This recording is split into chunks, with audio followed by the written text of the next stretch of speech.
Suatu malam, mantan suamiku yang dulu menceraikanku dengan sombong tiba-tiba berlutut di depan pintu rumahku. Wajahnya pucat, pakaiannya kusut, dan matanya dipenuhi air mata. Dengan suara gemetar, dia memohon agar aku mau kembali kepadanya. Padahal, beberapa tahun lalu, dia pernah berkata bahwa aku hanyalah beban dalam hidupnya. Tapi setelah perusahaannya bangkrut, dia baru mengetahui satu rahasia yang selama ini kusimpan rapat-rapat, bahwa investor terbesar yang membiayai perusahaannya ternyata adalah aku, mantan istri yang dulu dia hina dan dia tinggalkan. Lalu, apakah aku akan menerima permintaannya untuk rujuk?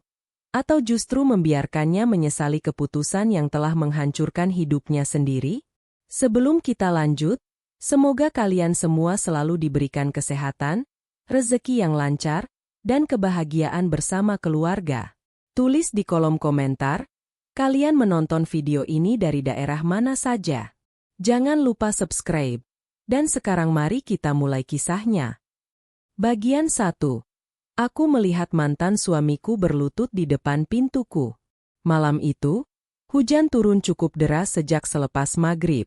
Aku sedang duduk sendirian di ruang keluarga sambil membaca beberapa laporan investasi yang baru saja dikirimkan oleh tim manajemenku. Rumah terasa sangat tenang. Hanya suara hujan yang memukul kaca jendela dan sesekali terdengar gemuruh dari kejauhan. Namaku Nadira. Usia 34 tahun. Sudah hampir 3 tahun aku hidup sendiri setelah pernikahanku dengan Arga berakhir. Jujur, selama ini aku tidak pernah membayangkan akan melihat Arga lagi dalam keadaan seperti malam itu. Tepat ketika jarum jam menunjukkan pukul 9 lewat sedikit, bel rumahku berbunyi. Sekali, lalu 2 kali. Aku sempat mengira mungkin ada paket penting atau salah satu anggota timku yang datang tanpa memberi kabar. Namun ketika melihat layar CCTV di dekat ruang keluarga, tubuhku langsung membeku. Di depan gerbang rumahku berdiri seorang pria dengan kepala tertunduk. Aku mengenalinya. Arga, mantan suamiku. Tanganku yang tadi memegang tablet perlahan menegang. Sudah bertahun-tahun aku tidak melihatnya dari dekat. Selama ini, semua urusan yang masih berkaitan dengan masa lalu kami selalu diselesaikan melalui pengacara atau perantara. Aku tidak pernah mencari tahu kehidupannya. Dan aku pikir, dia juga sudah tidak memiliki alasan untuk mencariku. Namun malam itu, dia berdiri di depan rumahku. Pakaiannya kusut dan tampak basah terkena hujan. Rambutnya tidak lagi tertata seperti dulu. Wajahnya pucat, sementara kedua matanya terlihat sembab seperti seseorang yang sudah terlalu lama menahan tangis. Aku menarik napas panjang. Ada bagian dalam diriku yang ingin berpura-pura tidak melihat siapapun di depan sana. Aku bisa saja mematikan layar CCTV dan kembali duduk seperti biasa. Tapi entah mengapa, kakiku justru melangkah menuju pintu. Saat pintu terbuka, Arga langsung mengangkat wajah. Untuk beberapa detik, kami hanya saling memandang. Aku tidak menemukan pria sombong yang dulu begitu yakin bisa hidup lebih bahagia tanpa diriku. Yang kulihat hanyalah seorang lelaki yang tampak benar-benar hancur. Nadira. Suara Arga serak. Aku tidak menjawab. Hujan masih turun di belakangnya. Aku tahu aku tidak punya hak datang ke sini, katanya lagi. Aku juga tahu mungkin kamu tidak ingin melihatku. Aku tetap diam. Lalu sesuatu yang tidak pernah kubayangkan terjadi. Arga perlahan menurunkan tubuhnya. Berlutut tepat di depan pintuku. Nadira, tolong dengarkan aku sekali saja. Jantungku berdetak lebih cepat.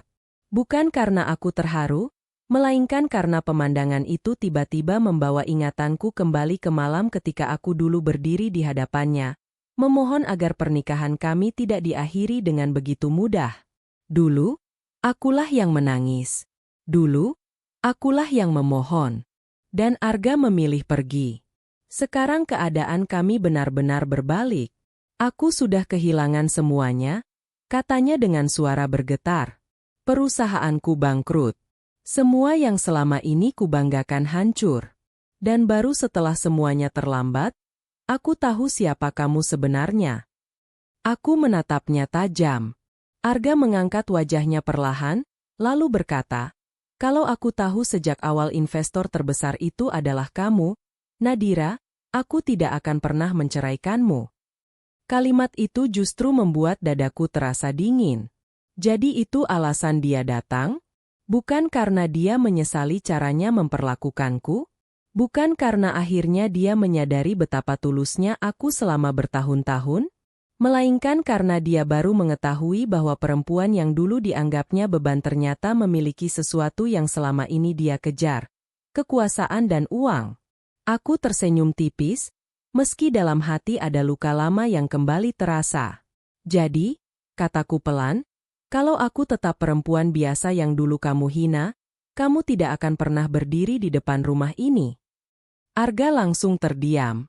Dan dari tatapan matanya, aku akhirnya mengetahui jawaban yang selama ini tidak perlu dia ucapkan.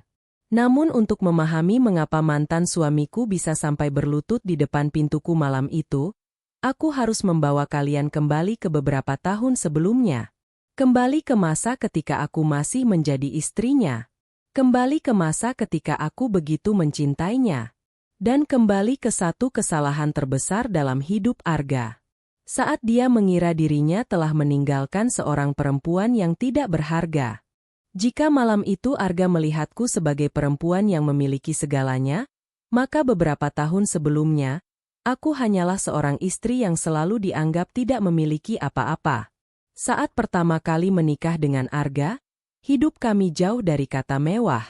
Kami tinggal di rumah kontrakan kecil dengan 2 kamar. Atap dapur sering bocor saat hujan, dan setiap akhir bulan kami harus menghitung uang dengan sangat hati-hati. Namun, pada masa itu, aku tidak pernah merasa kekurangan. Karena aku percaya, selama kami masih berjalan bersama, semuanya bisa kami perjuangkan. Aku masih ingat bagaimana Arga memulai usahanya dari sebuah ruangan kecil yang bahkan lebih sempit daripada ruang tamu rumah kami. Saat itu, perusahaannya belum memiliki banyak karyawan. Aku sering membantunya menyiapkan dokumen, mengecek laporan sederhana, bahkan menemaninya begadang ketika ia harus menyelesaikan pekerjaan hingga larut malam. Saat Arga kehilangan semangat, akulah yang menguatkannya. Saat proposal bisnisnya ditolak, akulah yang mengatakan bahwa satu penolakan tidak menentukan seluruh masa depannya. Suatu hari nanti, kamu pasti berhasil, kataku kepadanya suatu malam. Saat itu Arga tersenyum dan menggenggam tanganku. Kita berhasil, jawabnya. Bukan aku, tapi kita. Andai saja aku tahu bahwa kalimat itu suatu hari akan berubah. Sedikit demi sedikit, usaha Arga mulai berkembang. Ia mendapatkan klien besar, jumlah karyawan bertambah, dan perusahaan kecil yang dulu kami perjuangkan perlahan berubah menjadi bisnis yang semakin dikenal. Namun, bersamaan dengan naiknya perusahaan itu, ada sesuatu dalam diri Arga yang juga berubah. Awalnya hanya hal-hal kecil. Ia mulai sering pulang larut tanpa memberi kabar. Ketika aku bertanya, ia justru menganggapku terlalu banyak menuntut perhatian. Jika dulu kami selalu makan malam bersama, sekarang Arga lebih sering menghadiri pertemuan bisnis. Aku mencoba memahami. Aku berpikir, mungkin dia memang sedang sibuk membangun masa depan kami. Tapi ternyata aku salah. Suatu malam, ketika aku sedang menunggu Arga pulang, ia masuk ke rumah dengan wajah lelah. Aku menyambutnya seperti biasa dan bertanya apakah ia sudah makan. Bukannya menjawab dengan lembut, Arga justru berkata, Nadira, kamu tidak perlu selalu menungguku seperti ini. Aku bukan anak kecil. Aku terdiam. Sejak saat itu, jarak di antara kami semakin terasa. Arga mulai malu membawaku ke acara bisnis. Ia mengatakan pakaianku terlalu sederhana dan aku tidak pandai berbicara dengan orang-orang penting. Bahkan ketika aku menawarkan diri untuk ikut dalam sebuah acara perusahaan, ia menjawab dengan dingin. Lebih baik kamu di rumah saja. Kamu tidak cocok berada di lingkungan seperti itu. Kalimat itu sederhana, tetapi cukup untuk membuatku mulai mempertanyakan diriku sendiri. Yang lebih menyakitkan adalah sikap keluarganya. Ibunya mulai sering menyindirku. Menurut mereka, aku terlalu biasa untuk menjadi istri seorang pengusaha sukses. Mereka menganggap aku hanya menikmati hasil kerja keras Arga. Untung anak saya sekarang sudah sukses, kata Ibu Arga suatu kali. Kalau mengandalkan kamu, entah jadi apa hidupnya. Aku hanya tersenyum. Mereka tidak tahu bahwa aku sebenarnya memiliki kehidupan lain yang tidak pernah kuceritakan kepada siapapun. Aku berasal dari keluarga yang sejak lama bergerak di dunia bisnis dan investasi. Setelah menikah, aku sengaja memilih hidup sederhana. Sebagian aset pribadiku tetap kukelola secara profesional, tanpa perlu mencampurkannya dengan kehidupan rumah tanggaku. Aku tidak pernah merasa perlu membuktikan siapa diriku. Setidaknya, sampai hari ketika Arga memutuskan bahwa aku tidak lagi layak berada di sisinya. Malam itu, ia duduk di hadapanku dengan sebuah map di atas meja. "Apa ini?" tanyaku. "Surat perceraian." Dunia seolah berhenti. Aku menatapnya, berharap melihat sedikit keraguan. Tapi wajah Arga justru begitu dingin. Aku butuh pasangan yang bisa membantuku naik, bukan orang yang hanya menjadi beban dalam hidupku. Dadaku terasa sesak. Namun, kali ini aku tidak menangis di hadapannya. Aku perlahan menandatangani surat itu, lalu berdiri. "Baik, Arga," kataku. Hanya satu kata. Tapi malam itu, saat meninggalkan rumah yang pernah kami perjuangkan bersama, aku membawa sebuah luka sekaligus keputusan. Aku mungkin telah kehilangan seorang suami. Namun mulai hari itu, aku berjanji pada diriku sendiri, aku tidak akan pernah lagi membiarkan siapapun menentukan seberapa berharga diriku. Setelah perceraian itu, hidupku memang tidak langsung terasa mudah. Meski aku memilih pergi tanpa memohon dan tanpa membuat keributan, bukan berarti hatiku tidak terluka. Ada malam-malam ketika aku terbangun dan bertanya pada diriku sendiri, apa sebenarnya yang kurang dariku sampai seseorang yang pernah berjanji akan menua bersamaku justru memutuskan bahwa aku adalah beban? Namun, semakin lama, aku mulai menyadari satu hal. Aku tidak membutuhkan jawaban dari Arga untuk bisa melanjutkan hidup. Aku hanya perlu berhenti mempertanyakan nilai diriku melalui pandangan orang lain. Beberapa minggu setelah perceraian, aku kembali mengurus kehidupan yang selama ini sengaja kusimpan jauh dari pernikahanku. Aku mulai aktif bekerja di perusahaan investasi keluarga. Selama bertahun-tahun, aku memang tetap terlibat dalam pengelolaan sejumlah aset, tetapi aku memilih melakukannya melalui tim manajemen profesional dan tidak pernah menonjolkan namaku. Aku kembali ke sana bukan untuk membuktikan kepada Arga bahwa aku lebih sukses darinya. Aku melakukannya karena akhirnya aku sadar bahwa selama ini aku terlalu banyak mengorbankan diriku demi menjaga seseorang yang bahkan tidak menghargai pengorbananku. Hari-hariku mulai berubah. Pagi hari kuhabiskan dengan membaca laporan keuangan dan bertemu para analis. Siang hingga sore, aku menghadiri rapat dan membahas berbagai peluang investasi. Aku belajar kembali tentang banyak hal yang selama ini kutinggalkan demi menjadi istri yang selalu siap berada di rumah. Perlahan, kepercayaan diriku kembali tumbuh. Aku juga tetap memilih hidup sederhana. Aku tidak merasa perlu memamerkan rumah, aset, atau apapun yang kumiliki. Setelah semua yang terjadi, aku justru semakin yakin bahwa kekayaan yang terlalu sering dipamerkan hanya akan mengundang orang-orang yang tertarik pada apa yang kita punya, bukan pada siapa kita sebenarnya. Suatu hari, salah satu analis senior datang membawa sebuah proposal investasi baru. Perusahaan yang diajukan sedang berkembang sangat cepat dan membutuhkan pendanaan besar untuk melakukan ekspansi. Ketika melihat nama perusahaannya, tanganku sempat berhenti. Itu perusahaan Arga. Untuk beberapa saat, aku hanya memandangi laporan tersebut. Banyak orang mungkin mengira aku akan langsung menolaknya. Aku memang punya alasan untuk membiarkan Arga gagal. Aku bisa saja berkata bahwa aku tidak ingin uang keluargaku berhubungan dengan mantan suamiku. Namun, dunia bisnis tidak seharusnya selalu diputuskan oleh luka masa lalu. Aku membaca laporan itu sampai selesai. Dan setelah mempelajari angka-angkanya, aku melihat potensi yang sangat besar. Perusahaan Arga memiliki produk yang bagus, pasar yang berkembang, serta peluang ekspansi yang menjanjikan. Akhirnya, aku mengambil keputusan. Perusahaan investasi yang berada di bawah pengelolaanku akan masuk sebagai salah satu investor. Tentu saja, investasi itu tidak menggunakan namaku. Semua dilakukan secara profesional melalui struktur perusahaan dan perwakilan manajemen. Tidak ada alasan bagi Arga untuk mengetahui bahwa mantan istrinya berada di balik salah satu pendanaan terbesar yang masuk ke bisnisnya. Dan memang, Arga tidak pernah tahu. Beberapa bulan kemudian, perusahaan itu tumbuh semakin pesat. Ironisnya, dari beberapa laporan dan berita bisnis yang kubaca, Arga mulai sering berbicara tentang keberhasilannya dengan penuh kebanggaan. Ia mengatakan bahwa ekspansi perusahaan merupakan hasil dari keberanian dan kecerdasannya mengambil keputusan. Aku hanya tersenyum membaca semua itu. Aku tidak merasa tersinggung. Aku juga tidak berniat membuka rahasia tersebut. Bagiku, selama investasi itu menghasilkan dan perusahaan dikelola dengan baik, tidak masalah jika Arga tidak mengetahui siapa sebenarnya investor terbesarnya.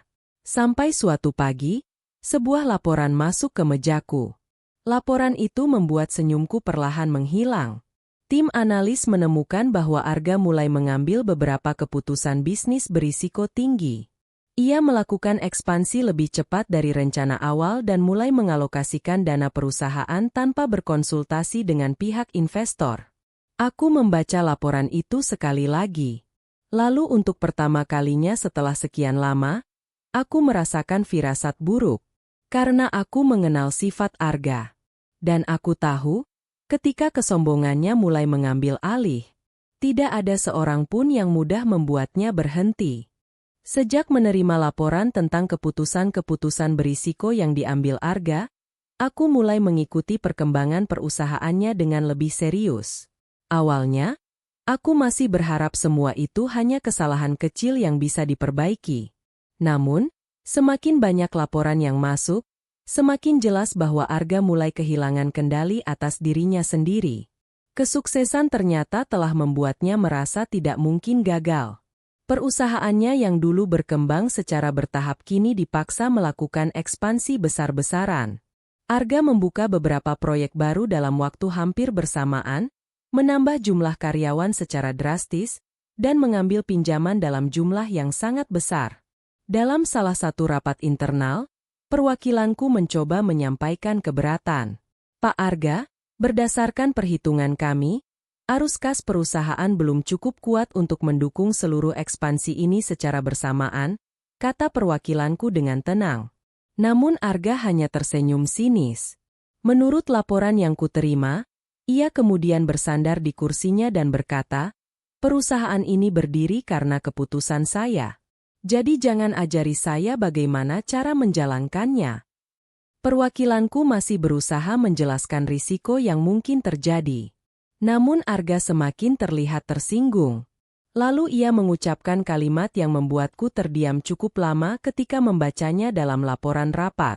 Investor tugasnya menyediakan uang, bukan ikut mengatur bagaimana saya membangun perusahaan. Aku menutup dokumen itu perlahan. Kalimat tersebut sangat mirip dengan Arga yang kukenal dahulu. Arga yang tidak suka diberi nasihat. Arga yang selalu merasa dirinya paling benar. Melalui perwakilanku, aku beberapa kali mengirimkan peringatan. Kami menyarankan agar beberapa proyek ditunda dan perusahaan lebih fokus memperkuat kondisi keuangannya terlebih dahulu. Namun Arga menolak.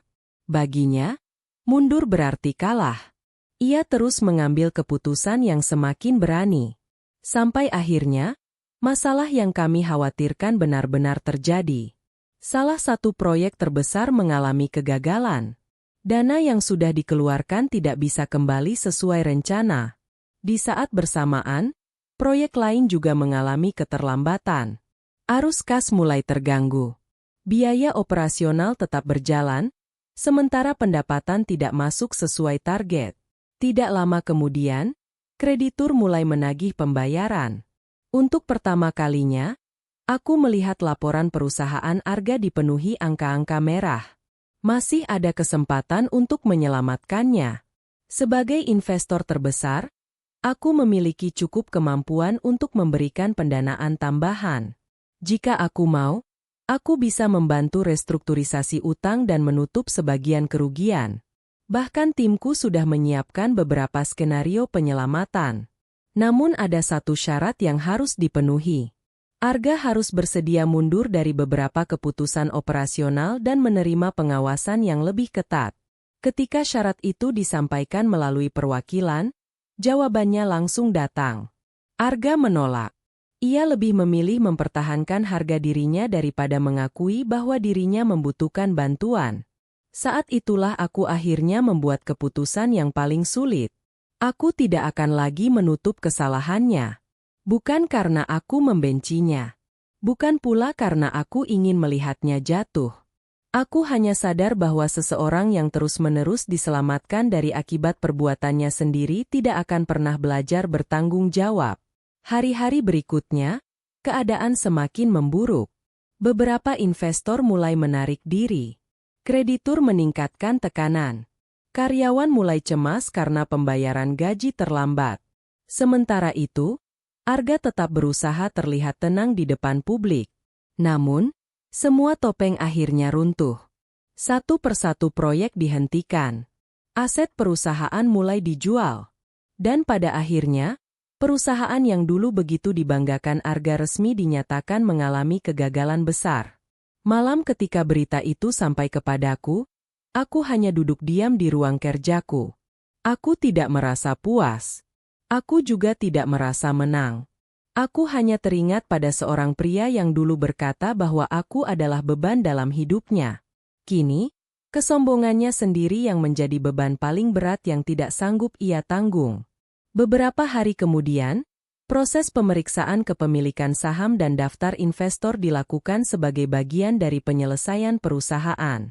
Arga hadir dalam pertemuan itu. Satu persatu dokumen dibuka di hadapannya. Kemudian, ketika ia sampai pada daftar pemegang saham terbesar, wajahnya tiba-tiba berubah. Tangannya berhenti. Matanya menatap sebuah nama. Seluruh tubuhnya gemetar. Dan untuk pertama kalinya, Arga akhirnya mengetahui siapa orang yang selama ini diam-diam menjadi investor terbesar perusahaannya. Pertemuan itu berlangsung di sebuah ruang rapat besar yang terasa jauh lebih dingin daripada biasanya. Beberapa orang dari tim hukum, perwakilan kreditur, dan para pemegang saham duduk mengelilingi meja panjang. Di hadapan mereka, berbagai dokumen sudah tersusun rapi. Sementara itu, Arga duduk di salah satu kursi dengan wajah tegang. Aku tidak hadir di awal pertemuan. Aku sengaja meminta timku menyelesaikan seluruh proses administrasi terlebih dahulu. Ada beberapa dokumen yang harus dibuka secara resmi, termasuk struktur kepemilikan perusahaan investasi yang selama ini menjadi salah satu pendukung terbesar bisnis Arga. Menurut laporan yang kemudian kudengar, awalnya Arga tampak tenang. Mungkin ia masih berusaha mempertahankan wibawanya. Atau mungkin ia belum benar-benar memahami betapa besar kenyataan yang akan segera menghantamnya. Sampai salah satu dokumen terakhir diletakkan tepat di hadapannya. Silakan diperiksa, Pak Arga, kata salah satu anggota tim hukum. Arga membuka halaman demi halaman. Matanya bergerak cepat membaca daftar nama perusahaan, pemegang saham, dan pihak-pihak yang memiliki kepentingan terbesar dalam bisnisnya. Lalu tiba-tiba, ia berhenti. Tangannya yang memegang dokumen terlihat gemetar. Ini tidak mungkin. Salah satu orang di ruangan itu menatapnya. Apakah ada yang ingin Anda tanyakan? Arga tidak langsung menjawab. Wajahnya perlahan berubah pucat ketika ia kembali membaca nama perusahaan investasi yang selama ini begitu dihormatinya. Perusahaan itu berada di bawah pengelolaan Nadira. Namaku. Mantan istrinya. Perempuan yang pernah ia sebut sebagai beban. Aku bisa membayangkan apa yang saat itu terlintas dalam pikirannya. Semua penghinaan. Semua kata-kata yang pernah ia lontarkan kepadaku. Dan terutama malam ketika ia menyerahkan surat perceraian sambil mengatakan bahwa ia membutuhkan perempuan yang bisa membantunya naik. Ironisnya, selama bertahun-tahun, justru aku yang diam-diam membantu menopang langkah bisnisnya. Sebagian besar pendanaan yang membuat perusahaan itu bisa melakukan ekspansi berasal dari investasi yang kuputuskan berdasarkan potensi bisnisnya. Aku tidak pernah meminta Arga berterima kasih. Aku juga tidak pernah ingin menggunakan investasi itu untuk membalas dendam. Namun kini, kenyataan akhirnya berbicara sendiri. Beberapa saat kemudian, aku masuk ke ruang rapat. Pintu terbuka perlahan. Semua orang menoleh, termasuk Arga. Ketika mata kami bertemu, wajahnya semakin pucat. Nadira. Hanya itu yang mampu keluar dari mulutnya. Aku berjalan dengan tenang menuju kursi yang telah disiapkan untukku.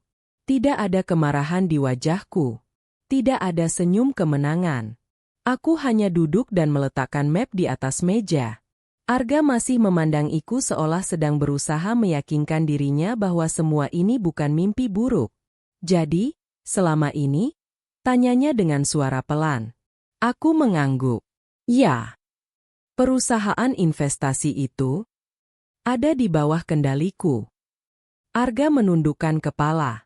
Untuk pertama kalinya sejak aku mengenalnya, aku melihat kesombongan yang selama ini begitu kuat dalam dirinya benar-benar runtuh. Aku tidak tahu, katanya. Aku tahu kamu tidak tahu. Kalau aku tahu dari awal, aku langsung memotong kalimatnya. Kalau kamu tahu dari awal, kamu tidak akan menceraikanku. Arga terdiam. Aku menatapnya tanpa berkedip. Aku sudah mendengar kalimat itu. Lanjutku. Dan justru itu yang membuatku semakin yakin bahwa kamu belum benar-benar memahami apa yang terjadi. Arga mengangkat wajah. Matanya mulai berkaca-kaca. Nadira, aku tidak pernah menghancurkan perusahaanmu. Arga, kataku dengan tenang. Kamu sendiri yang menghancurkannya saat merasa tidak membutuhkan siapapun. Ruangan itu mendadak sunyi. Aku melanjutkan, kamu mengabaikan peringatan. Kamu menolak bantuan. Kamu merasa semua keberhasilan hanya terjadi karena dirimu sendiri. Bahkan ketika keadaan mulai memburuk, kamu lebih memilih mempertahankan kesombongan daripada memperbaiki kesalahan. Arga tidak mampu membantah. Mungkin karena untuk pertama kalinya, ia tidak lagi memiliki alasan.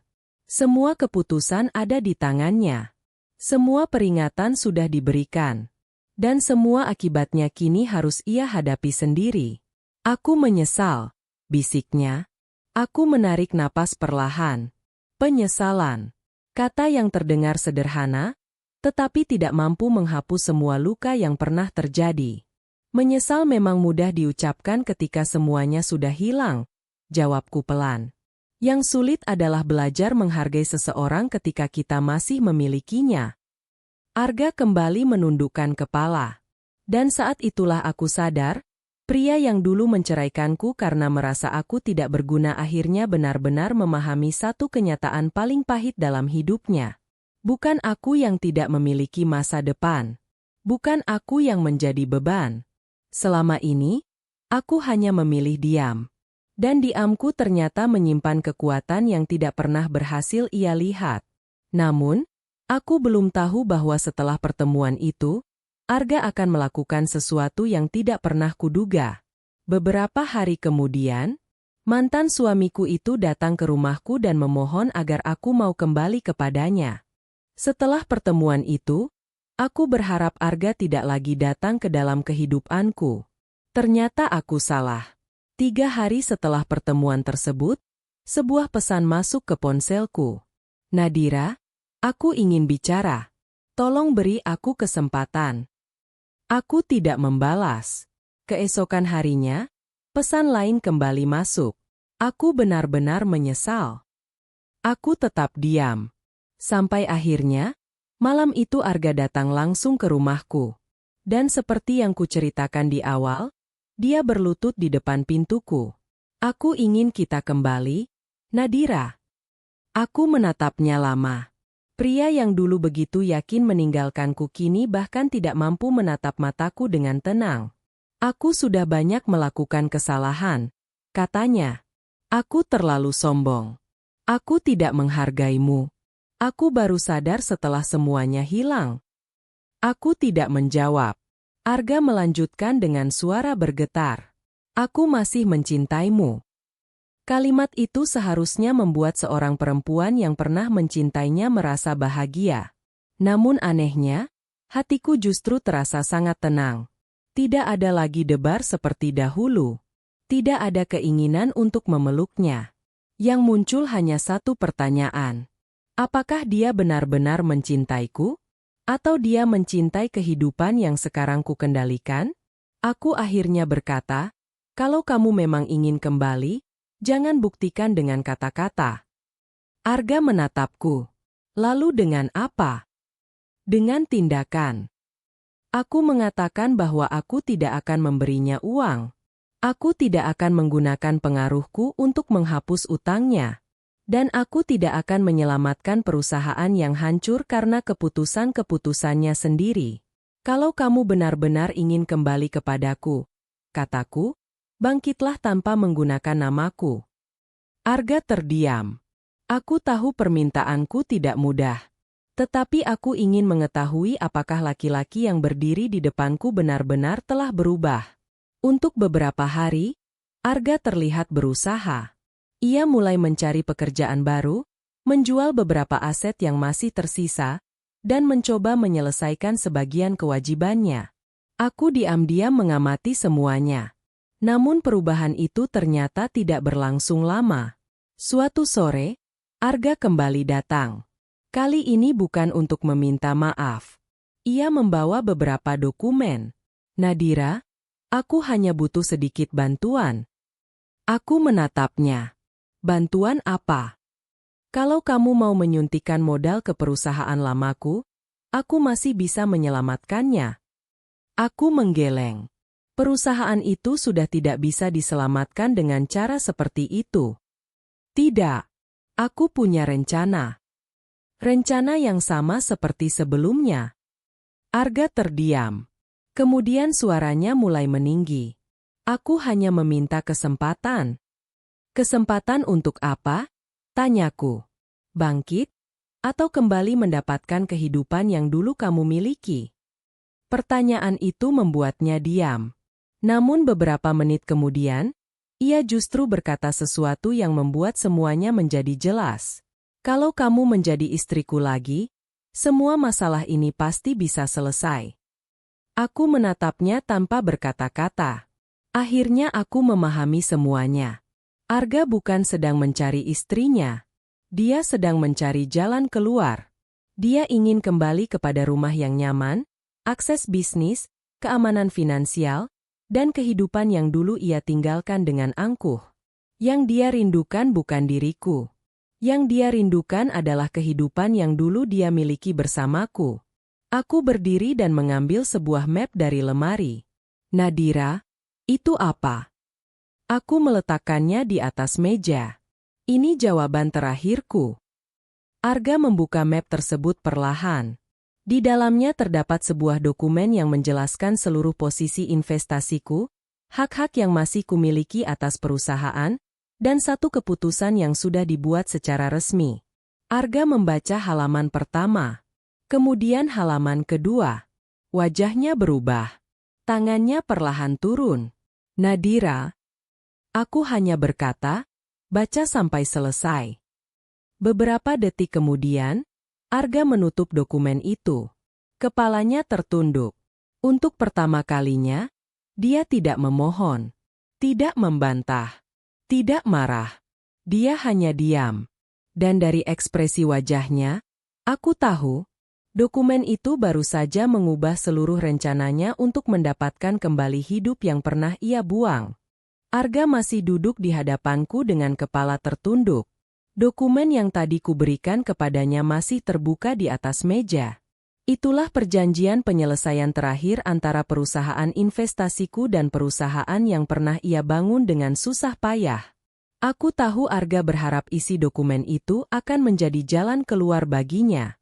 Namun yang tertulis di sana bukanlah penghapusan utang. Bukan pula pemberian modal tanpa syarat.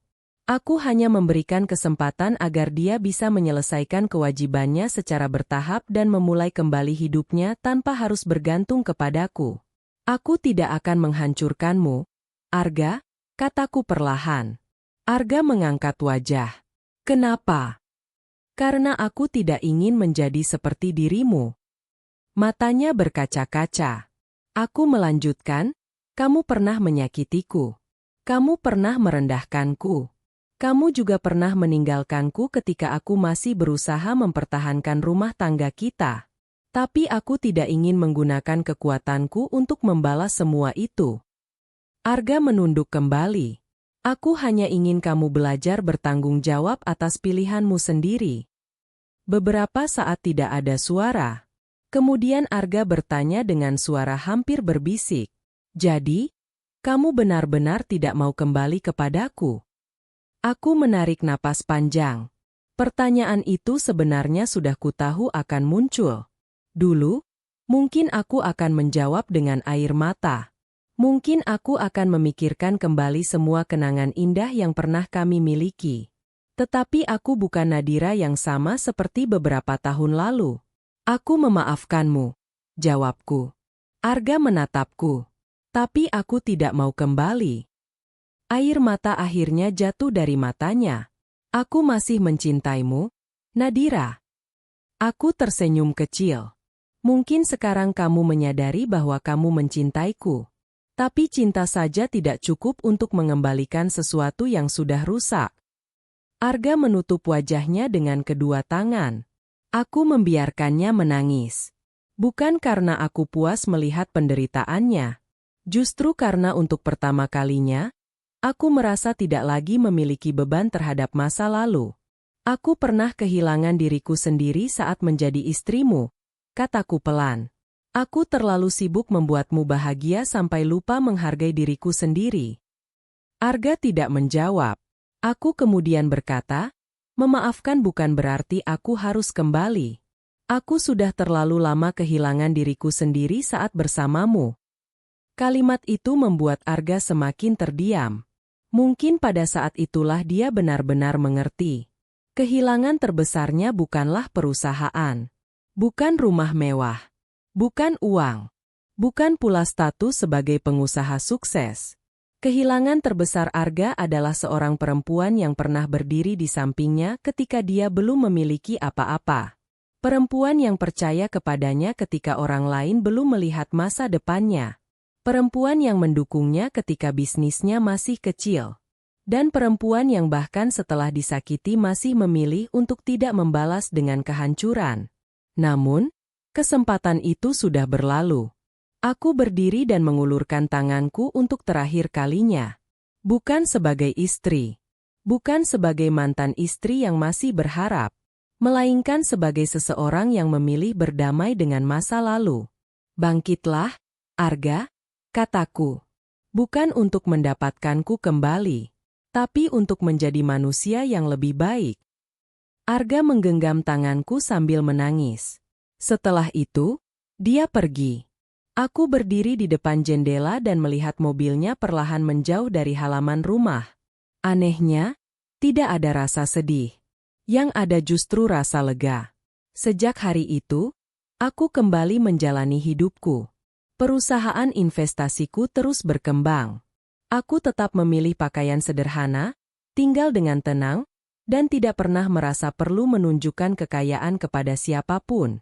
Aku belajar bahwa harga diri tidak membutuhkan pengakuan dari orang lain. Dan aku juga belajar bahwa orang yang benar-benar kuat bukanlah orang yang mampu membalas ketika disakiti. Melainkan orang yang memiliki kesempatan untuk membalas, tetapi memilih tidak melakukannya. Karena itu, jika ada satu hal yang ingin kusampaikan dari kisahku, ingatlah ini. Jangan pernah meremehkan seseorang hanya karena kita tidak mengetahui siapa dirinya sebenarnya. Kesederhanaan bukan berarti kemiskinan. Diam bukan berarti lemah. Dan kesetiaan bukan berarti seseorang tidak memiliki pilihan. Yang paling penting, memaafkan tidak selalu berarti memberikan kesempatan kedua. Terkadang, memaafkan adalah cara kita membebaskan diri sendiri dari masa lalu. Dan terkadang, seseorang baru menyadari betapa berharganya orang yang pernah mencintainya, setelah orang itu benar-benar tidak lagi membutuhkannya.